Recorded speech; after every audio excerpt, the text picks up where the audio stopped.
I first want to start this video off by talking about the mishap that happened while filming this movie. On the 19th of February 2020, two assistant directors Krishna and Madhu and one person from the catering team Chandran lost their lives when a heavy-duty crane came crashing down on them. Something like this is just absolutely ridiculous, but what I found even more upsetting is that in the entire movie, from start to finish, including the rolling credits, there is no mention of these three people at all. I feel the least the makers could have done is paid some homage to the three of them at the start or the end of the film. Think about it, had the director or an actor died, this would have definitely been done.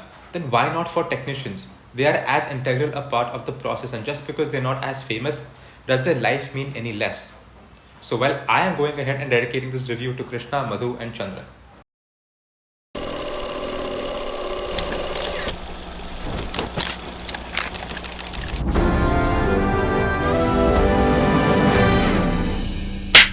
So Indian 2 is a sequel to Indian, which came out in 1996 and is Shankar's next after Robot 2.0 after a gap of almost 6 years.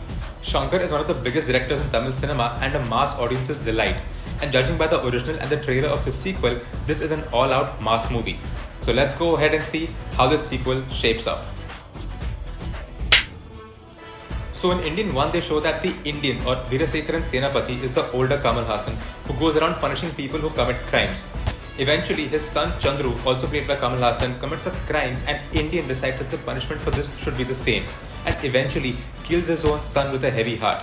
But in the process, is shown to die, only for them to reveal later that he actually might have survived. Now, almost 30 years later, they show that society is messed up and has its flaws and corruption.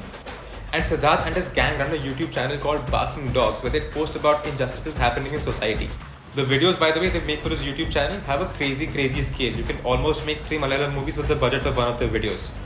So one thing leads to another and the Barking Dogs wonder if Indian is still alive and the country needs someone like him. And they start this hashtag called Come Back Indian. And guess what happens? No surprises there. Indian is back. So honestly, when the movie started off, it looked like a very cheap, bad looking film and I was like, damn, what's happening to Shankar? Just some trivia over here. Historically, it's a pattern that every Shankar movie is bigger than the previous one. So this truly felt like an outlier.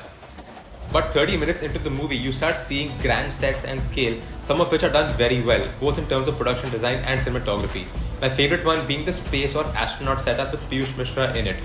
Apart from this, what started off as a run-of-the-mill story does end up getting very interesting around the interval and after. It's a good attempt at carrying the Indian legacy forward with a unique approach and message. I also really like Siddharth's performance in the movie. Honestly, when it started off, it felt a little average, but this one scene where he faces a major setback and breaks down is great. He has acted really well in it and seems very convincing, moving you with his acting. So having said all this, let's move on to the bad. Honestly, a lot of it is bad. So starting off, apart from a few grand sets and sequences, this is a very ordinary looking film and an average film with a very bad grade as well. The production design I also felt was very average and not detailed at all. Even the gold shown in this massive gold mansion looked very fake. The movie also has some pathetic side actors who are made to go absolutely ham and they just seem very unconvincing. Additionally, the BGM and soundtrack from Anirudh I felt was a little underwhelming as well and I didn't walk out with any tune, song or BGM stuck in my head. Next, the makeup. Oh my god, atrocious, ghastly, horrible makeup. Also, there's barely any sound design in any of the scenes. It literally feels like a studio dub and background music over it. Also, the action is very underwhelming. They show an old Kamal Haasan, so he can't do some crazy moves over here. So it's also mainly very static. But to make it seem cool, they have all these quick cuts which actually don't work at all and instead just make the action very jarring. Also, scenes where people are falling off buildings, you can clearly tell they are harnessed and the projectile of the fall is also very off. Furthermore, the movie has a runtime of 3 hours and also drags in a lot of places. I won't lie, but I took 3 mini naps in the movie and didn't miss a thing. And there are also sequences where Kamal Haasan just starts talking in any Indian language in any disguise. Like he goes into this one area dressed as an American. Even his ID card has an American sounding Christian name. But before you know it, he's talking in Punjabi to Piyush Mishra.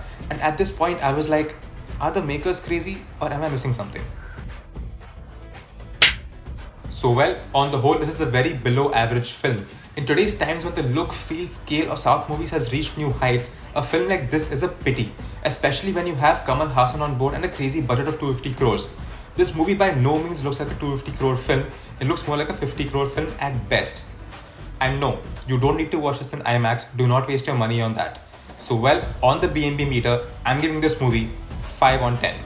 It's very skippable, and if you want to be an Indian and do your part for society, then go ahead and skip this one.